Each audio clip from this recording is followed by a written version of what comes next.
नमस्कार, अनादि टीवी के विशेष कार्यक्रम अटेंशन में आपका स्वागत है। मैं हूं प्रभु पटेरिया।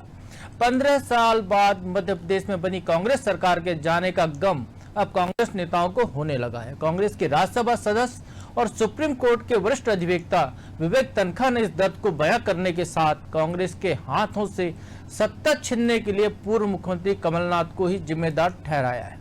विवेक तन्खा वे नेता हैं जो कांग्रेस में बदलाव चाहने वाले G23 ग्रुप में शामिल हैं। कांग्रेस की कमजोरियां उजागर करने और पार्टी की मजबूती के लिए आवाज उठाने वाले नेताओं में शामिल विवेक तन्खा ने पहली बार अपनी ही पार्टी के प्रदेशाध्यक्ष कमलनाथ के खिलाफ खुलकर आवाज मुखर की है। तन्खा के इस बयान पर पार्टी नेताओं और नासमर्थकों ने चुप्पी अख्तियार कर रखी है, लेकिन आवाज उठी है तो कुछ असर भी दिखाएगी। अटेंशन में आज चर्चा इस विषय पर, लेकिन इससे पहले देखिए एक हमारी खास रिपोर्ट।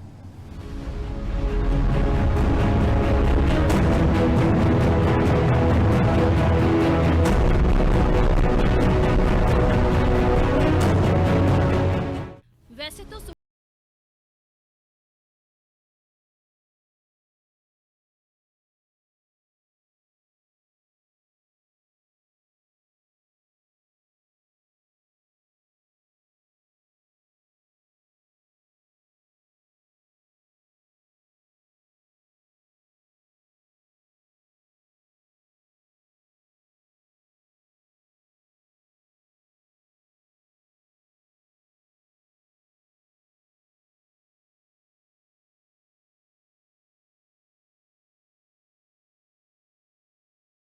ये जाएंगे विवेक तन्खा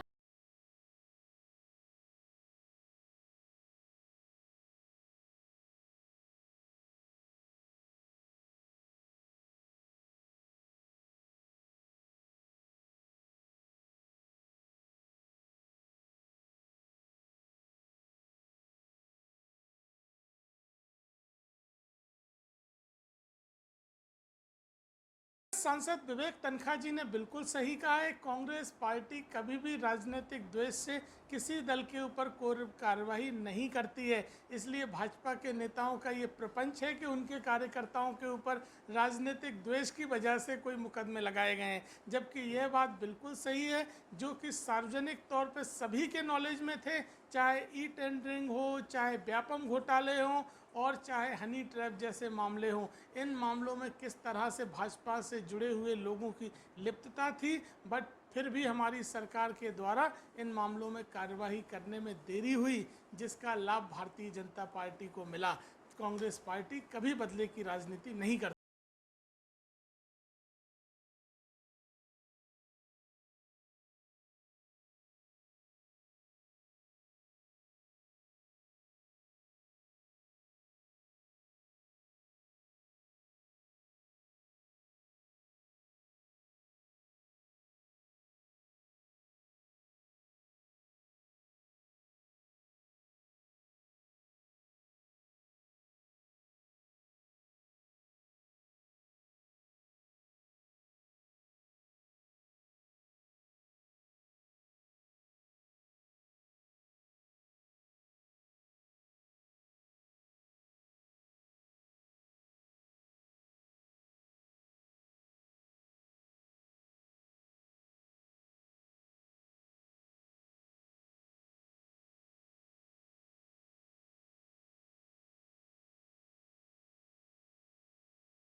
महीने पुराने कमल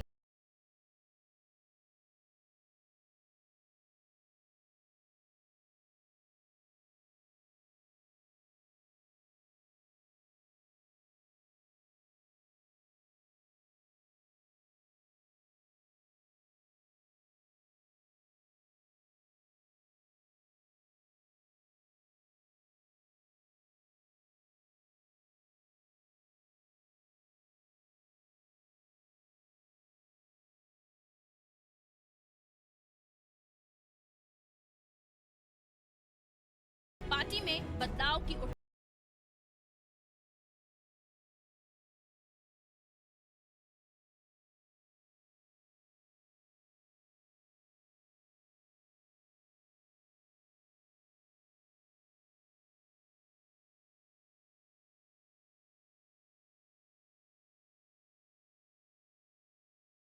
देखिए, विवेक तनखा साहब हों या कांग्रेस के अन्य वरिष्ठ नेता, जो नेतृत्व पे लगातार सवाल खड़े कर रहे हैं, माननीय मुकेश नायक की बात कर ली जाए या गोविंद सिंह जी की बात कर ली जाए, अजय सिंह जी की बात कर ली जाए, लक्ष्मण सिंह जी की बात कर ली जाए, क्योंकि जब तक सरकार रही थी तो वन मैन शो चल रहा था कमलनाथ जी का।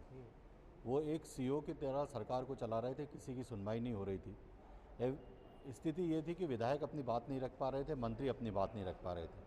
उसका खामियाजा ये भोगना पड़ा कि कांग्रेस की सरकार चली गई, क्योंकि जो विधायक थे वो अपने क्षेत्र में विकास नहीं करवा पा रहे थे, जो जनता से वादे किए थे वो वादे पूरे नहीं हो पा रहे थे, तो कहीं ना कहीं जनता के सामने वो जाने की हिम्मत नहीं जुटा पा रहे थे।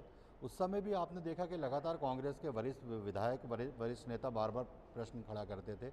अभी भी वही की वही स्थिति है कि आज नेता प्रतिपक्ष कमलनाथ, प्रदेश अध्यक्ष कमलनाथ, बाकी लोग इंतज़ार कर रहे हैं कि हमें कब काम करने का मौका मिलेगा। मुकेश नायक ने तो ये कह दिया कि मैं तो राजनीति छोड़ना चाहता हूं और भगवान की शरण में जाना चाहता हूं। ऐसी स्थिति पूरी कांग्रेस पार्टी की है। मुझे लगता है कि जो सीनियर नेता हैं कांग्रेस में, जिनने बहुत लंबे समय तक कांग्रेस में काम किया है, कहीं ना कहीं उनको ये लग रहा है कि जो आज मित्र प्रिय कांग्रेस होती जा रही है और जनता के बीच अपना उसका जो माहौल था वो ख़त्म होता जा रहा है, उसमें कहीं ना कहीं कांग्रेस नेतृत्व जिम्मेदार है। दिल्ली में G34 बना है, मध्य प्रदेश में भी किसी दिन सुनने में आ जाएगा कि ऐसा कोई 34।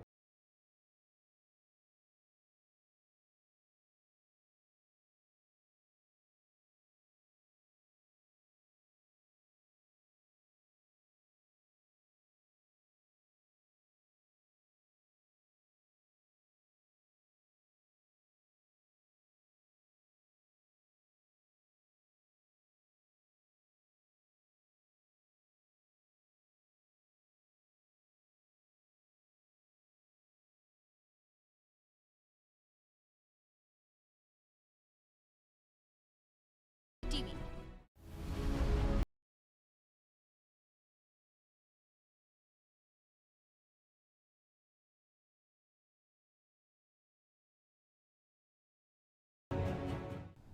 इस विषय पर चर्चा करने के लिए हमारे साथ जुड़ गए हैं नादी टीवी के एडिटर इन चीफ प्रकाश भटनागर जी और ब्यूरो हेड ब्रजेश चौकसी जी। प्रकाश जी, क्या मसला है आखिर? आपको क्या दिखता है? तनख्वाह कहाँ पर निशाना साध रहे हैं? क्या वो वाकई में मध्य प्रदेश कांग्रेस में बदलाव की कोई गुंजाइश देख रहे हैं और उसमें वो अपनी जगह देख रहे हैं कि कमलनाथ की जगह वो आ जाएं, या एक साल बाद उनको ये बोधि प्राप्त हुई है कि जो मध्य प्रदेश में कांग्रेस की सरकार गई तो उसके पीछे यदि कोई मुख्य वजह थी तो कमलनाथ थे? क्या कारण है जबकि दमोह का उपचुनाव चल रहा है उस समय इस तरीके के बयान खुद विवेक तनखा अपनी पार्टी के नेताओं पर दे रहे हैं? देखिए प्रभु जी, विवेक तनखा की योग्यता पे तो कोई सवाल नहीं है, बहुत बड़े वकील हैं, लेकिन राजनीति में वो कभी सफल नहीं रहे हैं और मुझे लगता है कि जनाधार भी नहीं है उनका। लेकिन कांग्रेस के अंदर उनको बड़ा नेता माना जाता है, तो उन्होंने जो कुछ भी बोला है वो निश्चित तौर पे कमल के बहाने कमलनाथ पर ही निशाना साधा है। ये कमलनाथ की सरकार ने वादा किया था, उस चुनाव घोषणा पत्र समिति में विवेक तनखा भी थे। अब विवेक तनखा भी मुझे यहाँ पे थोड़े कंफ्यूज लगे। वो एक तरफ तो कह रहे हैं कि हम बदले की राजनीति करना कांग्रेस की संस्कृति नहीं है, दूसरी तरफ वो ये कह रहे हैं। भटनागर जी, वो जो संदर्भ जिस पे उन्होंने प्रयोग किया है इस बात को, अपनी बात कही है, वो दरअसल बात ये थी कि वीडी शर्मा जो भाजपा प्रदेशाध्यक्ष हैं, उनने कहा कि भारतीय जनता पार्टी की सरकार जो कांग्रेस राज में भाजपा नेताओं पर जो दुर्भावना से केस दर्ज किए गए थे उनको वापस लेगी। तो उस पर विवेक तनखा ने अपनी बात शुरू की थी और वीडी शर्मा की बात से सहमति जताते हुए अपनी बात कही थी। मैं यही कह रहा हूँ प्रभु कि इस मामले में भी वो कंफ्यूज दिख रहे हैं मुझे। एक तरफ वो कह रहे हैं कि कांग्रेस जो है देश की राजनीति नहीं करती है, लेकिन हमने देखा, और दूसरी बात वो जो ये कह रहे हैं कि जिन मामलों में कार्रवाई करनी चाहिए थी उनमें नहीं की, जो वादे किए थे। तो कायदे से अगर आप किसी वास्तविक प्रकरण पे कार्रवाई कर रहे हैं तो वो द्वेष भावना नहीं कहलाती। वो कानूनी तौर पे यदि काम होता तो मुझे लगता ज़्यादा बेहतर तरीके से आते, कांग्रेस की सरकार रहती जाती, ये एक अलग विषय होता। लेकिन व्यावसायिक परीक्षा मंडल पे की जांच पे आपको शुरू से शक था, तो 15 महीने में आने पे सबसे पहले आपको उसे ये करना था, क्योंकि 2013 से आपका ये प्रमुख मुद्दा था, लेकिन आपने कुछ नहीं किया। चले जाने दीजिए, उसकी बात जन आयोग वाला इशू था, लेकिन जन आयोग पे आपने कुछ नहीं किया। किया क्या आपने कि नरोत्तम मिश्रा का कास्ट कौन है, उसकी होटल गिरा दो, उसका मकान गिरा दो, ये सब क्या था? ये राजनीतिक द्वेष था। और इस राजनीतिक द्वेष के पीछे कौन था? ये भी लोग मध्य प्रदेश के अंदर बहुत बेहतर तरीके से जानते हैं। संजय पाठक के फार्म हाउस पे भी हाँ, कई सारे ऐसे उदाहरण थे जिसे हम ये कह सकते हैं। तो कांग्रेस ने भी 8,000 प्रकरण वापस लिए थे सरकार में आने के बाद, उसके जो कार्यकर्ताओं के खिलाफ दर्ज हुए थे। तो राजनीतिक प्रकरण आमतौर पे जब भी कोई पार्टी सत्ता में आती है उसके कार्यकर्ताओं के खिलाफ होता है, बड़ी सामान्य सी बात है। लेकिन यदि विवेक तनखा कमलनाथ पे निशाना साध रहे हैं तो उसका कोई प्रतिफल कांग्रेस की भलाई के लिए निकल पाएगा, ये मुझे नहीं लगता। क्योंकि विवेक तनखा का खुद का अपना कोई जनाधार नहीं है। एक जनाधार वाला नेता यदि कोई कमलनाथ को चुनौती दे, क्योंकि कमलनाथ का खुद मध्य प्रदेश में जनाधार नहीं है, उनका जो कुछ आधार है वो दिल्ली में है, लेकिन अगर कोई जनाधार वाला नेता कमलनाथ को चुनौती दे तो मुझे लगता है कि कांग्रेस के अंदर शायद कोई भविष्य में अच्छी संभावना नजर आए। अब ब्रजेश जी भटनागर जी कह रहे हैं कि विवेक तनखा जो आरोप लगा रहे हैं उसको लेकर उनको मन में भी शक शुभ है, लेकिन ऐसा भी तो हो सकता है कि बंदूक जो है विवेक तनखा के कांधे पर हो और ट्रिगर कोई और दबा रहा हो पीछे से। निश्चित तौर पर प्रभु जी ऐसा हो सकता है, क्योंकि हम पहले भी देख चुके हैं कमलनाथ के खिलाफ बगावत शुरू हो गई है मध्य प्रदेश में। लेकिन अभी जिस तरह से राष्ट्रीय स्तर पर कांग्रेस में कोई निर्णायक स्थिति में नहीं है, निर्णय लेने की स्थिति में नहीं है, और कमलनाथ सोनिया जी के साथ रहे हैं, उनके मंत्री रहे, वरिष्ठ रहे हैं, और जिस तरह से वो दिल्ली जाना चाहते थे वहाँ से नकार दिए गए, और राहुल गांधी जिस तरह से उनको पसंद नहीं करते, तो मुझे लगता है कि अब जैसे भटनागर जी ने कहा कि उनको कोई चुनौती दे, जनाधार वाला नेता, तो जनाधार वाला नेता आज की तारीख में उनको कौन चुनौती देगा। अरुण यादव ने चुनौती देने की कोशिश की थी तो देखिए 4 दिन बाद ही कदम पीछे खींच लिए, क्योंकि उन्हें अपना संसदीय क्षेत्र दिख रहा है, लोकसभा का चुनाव दिख रहा है, जो उपचुनाव होने वाला है, तो उन्हें टिकट चाहिए। तो अब एक को कमलनाथ को अपना विरोधी नहीं बनाना चाहते हैं। तो तब भी ये कहा जा रहा था कि अरुण यादव के कंधे पे किसी और की बंदूक है, वो किसी और के इशारे पे कमलनाथ पे निशाना साध रहे हैं। हो सकता है कि वो खाली कारतूस निकला हो तो ये विवेक तनखा एक ऐसा चेहरा आया, वो भी उन्हीं की समर्थकों की गिनती हो रही है, एक इशारा उन्हीं की तरफ हो रहा है कि हो सकता है विवेक तनखा जो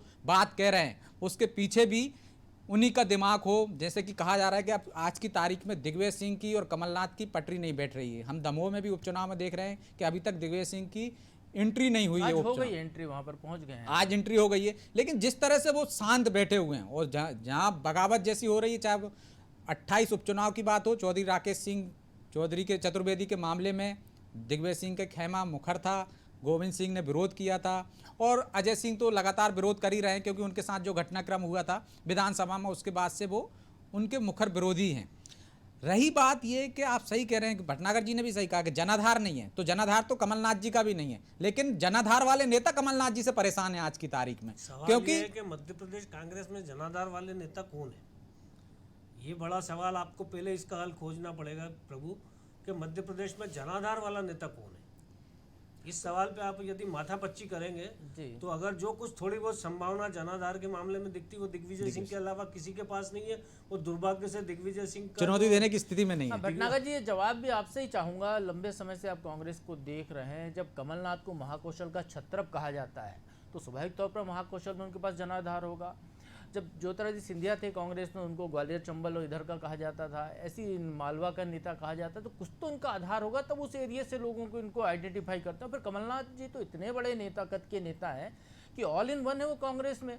वो चाहते हैं तो विधानसभा का सत्र जल्दी खत्म हो जाता है, वो सहमति दे देते हैं, कोई आवाज़ नहीं उठाता।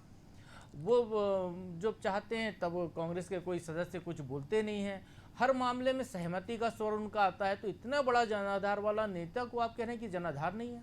देखिए प्रभु, वो जनाधार नहीं है, वो उनका कांग्रेस में आधार है, जनता में आधार नहीं है। कांग्रेस में पार्टी आला कमान में उनका आधार है, और उस आला कमान की दादागिरी में 114 सीटें उनके नेतृत्व में जीती है मध्य प्रदेश में पिछले चुनाव में कांग्रेस। ठीक है ना, उनके नेतृत्व में 114 सीटें जीती, बहुमत हासिल नहीं किया। अगर 15 साल की भारतीय जनता पार्टी की सरकार के बाद कमलनाथ सिर्फ 114 सीटें ला पाए, तो यह तो सिर्फ बीजेपी के कारण उनको 114 सीटें मिल गई प्रभु। वरना शायद बीजेपी अगर अपनी गलतियों को नहीं करती, शिवराज थोड़ा खुद पे कंट्रोल कर लेते, 15 साल के मुख्यमंत्रित्व का अगर उनका थोड़ा सा जो वो सही ठिकाने पे चला जाता, तो कांग्रेस को वो सीटें भी नहीं मिलती। ये मेरा अपना आकलन है, जनता का आकलन तो हमने देखा ही कि क्या हुआ था, क्यों हुआ था, कर्ज माफी वाला इशू था, बहुत सारे मामले थे। लेकिन अगर आपको 15 साल की एंटी इनकम्बेंसी, बड़े बड़े इशू जिन्हें आप कह रहे हो, उसके बाद अगर 114 सीटें मिल रही है तो बीजेपी कहाँ सफल रही। तो मुझे लगता है कि कमलनाथ को आप कह रहे हैं कि महाकौशल में वो जबरन थोपे हुए नेता हैं, मध्य प्रदेश पर जबरन थोपे हुए नेता हैं क्योंकि पार्टी हाईकमान में उनकी पकड़ है।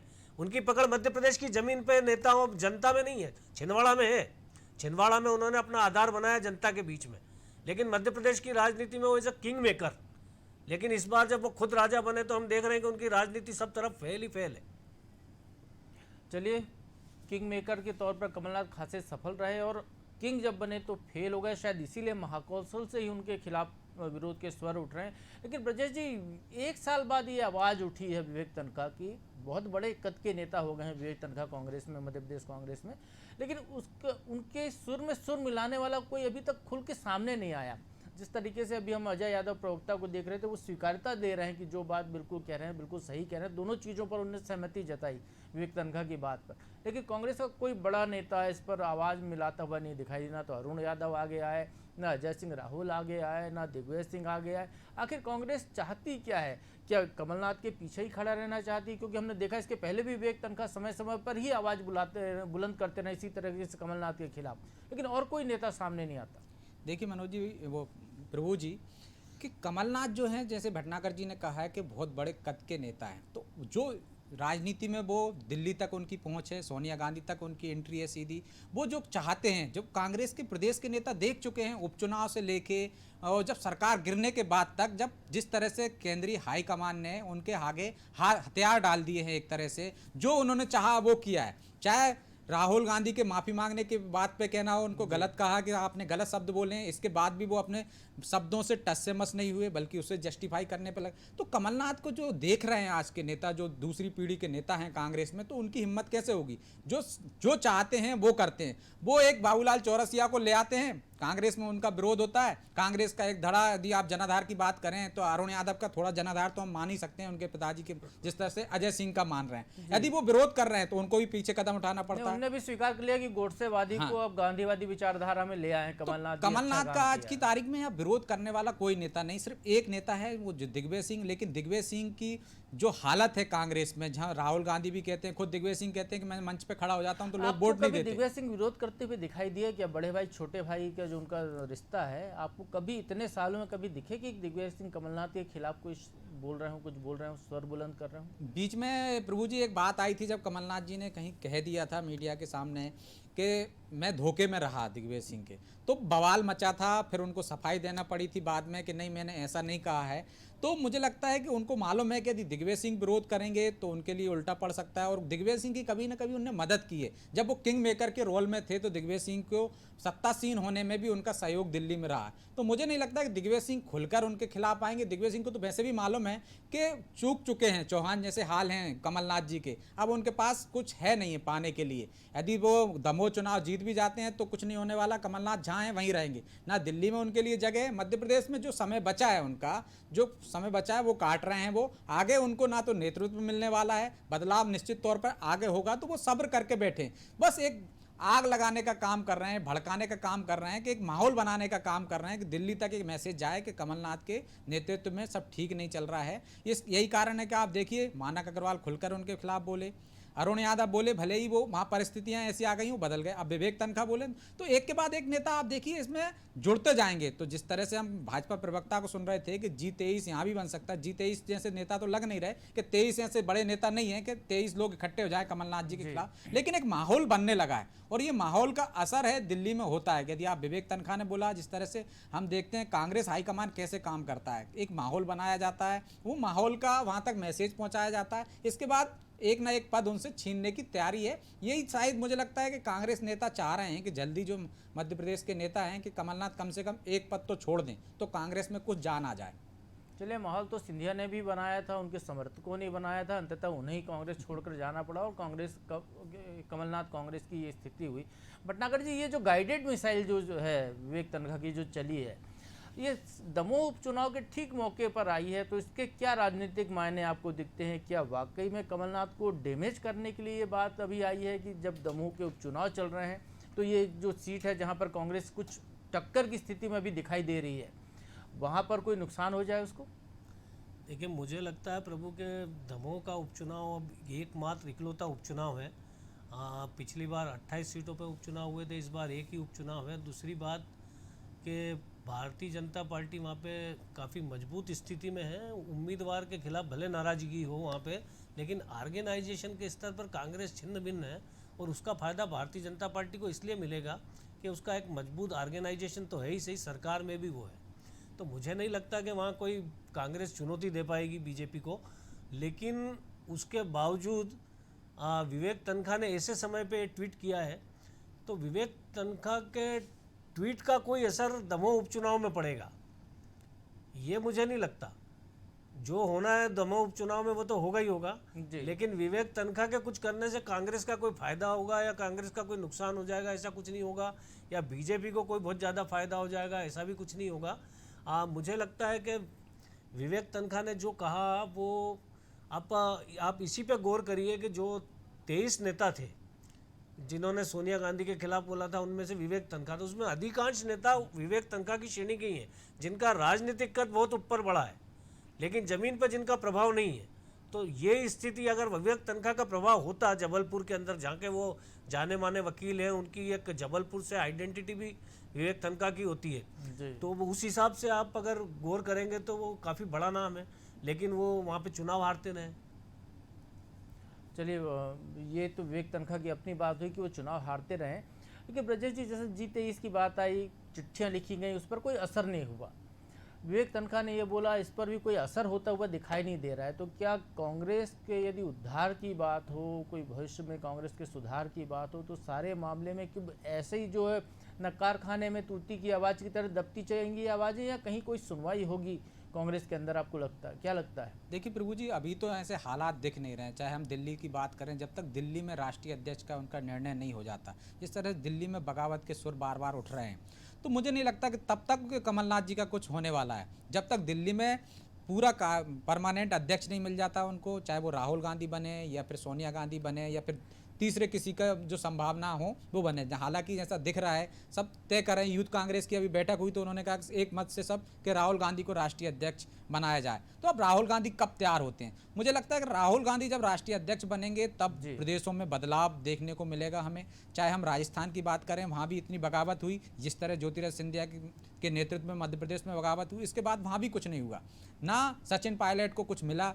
यहाँ ज्योतिरादित्य सिंधिया की बगावत के बाद भी ना कमलनाथ का कुछ बिगड़ा, वो दो पद पे आज भी आसीन है। तो अभी हाईकमान ही उस स्तर पर नहीं है, उस परिस्थिति में नहीं है, उस हालात में नहीं है कि वो कुछ निर्णय ले पाए। तो उसका फायदा मध्य प्रदेश में उठाया जा रहा है। मध्य प्रदेश के जो नेता जिस पदों पर जमे हुए हैं अब तो मध्य प्रदेश के नेताओं को लग रहा है कि भविष्य में कुछ होने वाला है बदलाव राष्ट्रीय स्तर पर, तो वो एक माहौल बना रहे हैं। यदि आज राष्ट्रीय स्तर पर बदलाव हो जाता है, अध्यक्ष बन जाते हैं, तो पुराने हालातों पे ही हटा नहीं दिए जाएंगे, तो अब एक नया माहौल सा बनने लगा है। तो कहीं ना कहीं मतलब धुआं उठ रहा है, तो मुझे लगता है कहीं ना कहीं कुछ होने वाला है कांग्रेस में राष्ट्रीय स्तर पर। तो लग रहा होगा कांग्रेस को, मध्य प्रदेश कांग्रेस के नेताओं को, कि कुछ आवाज़ उठाई जाए तो यहाँ भी बदलाव को देखने को मिले। तो इसी उम्मीद से धीरे धीरे बगावत के एक के बाद एक नेता बोल रहे हैं। तो अब देखते हैं इसका, ये तो दिल्ली हाईकमान ही तय करेगा कि जब तक कमलनाथ के बारे में क्या निर्णय लेना है वो ही लेंगे। नहीं तो यहाँ तो मध्य प्रदेश का नेताओं के बोलने से और आवाज़ उठाने से कमलनाथ का कुछ नहीं बिगड़ने वाला। जब 22 लोग छोड़ के चले गए, 25 लोग ज्योतिरादित्य सिंधिया के नेतृत्व में,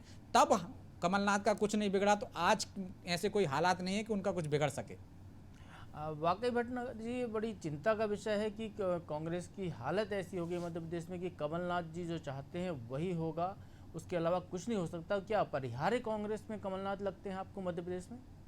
ये कांग्रेस में कमलनाथ हो या कमलनाथ की जगह इस समय सुरेश पचौरी होते या चाहे दिग्विजय सिंह होते, कांग्रेस कार्यकर्ताओं का जो कल्चर है या उनका जो संस्कार बन चुका है कि वो अपने नेतृत्व के खिलाफ जाने से घबराते हैं।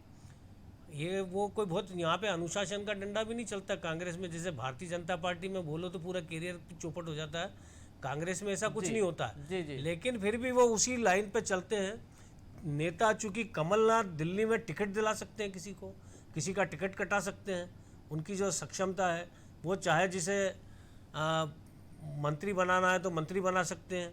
हालांकि वो आज अभी कुछ नहीं कर रहे हैं, लेकिन वो ऐसा करने में सक्षम है। ये कांग्रेस के सारे नेता जानते हैं। हमने अरुण यादव का उदाहरण देखा कि अरुण यादव को पता है कि खंडवा में उपचुनाव की नौबत आ गई है और मेरे को टिकट मिलना है, तो वो तत्काल सरेंडर हो गए। 1 दिन 2 दिन 4 दिन उन्हें गांधी जी की चिंता हुई, और उसके बाद उन्होंने उस मामले को हमने देखा कि उन्होंने अपने ट्विटर से डिलीट कर दिया। नहीं, तो बट अगर जिस पार्टी में नेताओं का चरित्र ये होगा, गोडसेवादी मानसिकता वाला व्यक्ति गांधीवादी मानसिकता में समाहित हो गया, ये उनने मान लिया है था। चूंकि अब समय की बहुत सीमा है हमारे पास, तो इसलिए इस कार्यक्रम को यहीं विराम देते हैं। आप दोनों का बहुत बहुत शुक्रिया। तो अटेंशन में जो हमने चर्चा की है वो लबोलबाब ये निकल कर आता है, चाहे विवेक तनखा हो, हालांकि वो सच्ची बात करते हुए दिखाई देते हैं कि वाकई में कांग्रेस यदि उस समय उन मुद्दों पर कार्रवाई कर लेती जिन मुद्दों के दम पर वो सरकार बनी थी, तो शायद आज स्थितियां दूसरी होती। लेकिन कांग्रेस के अंदर जो चल रहा है उसको देखते हुए लगता नहीं है कि अभी कमलनाथ का कोई विकल्प वहां पर दिखाई देता है। अटेंशन में आज बस इतना ही। आप बने रहिए अनादि टीवी के साथ।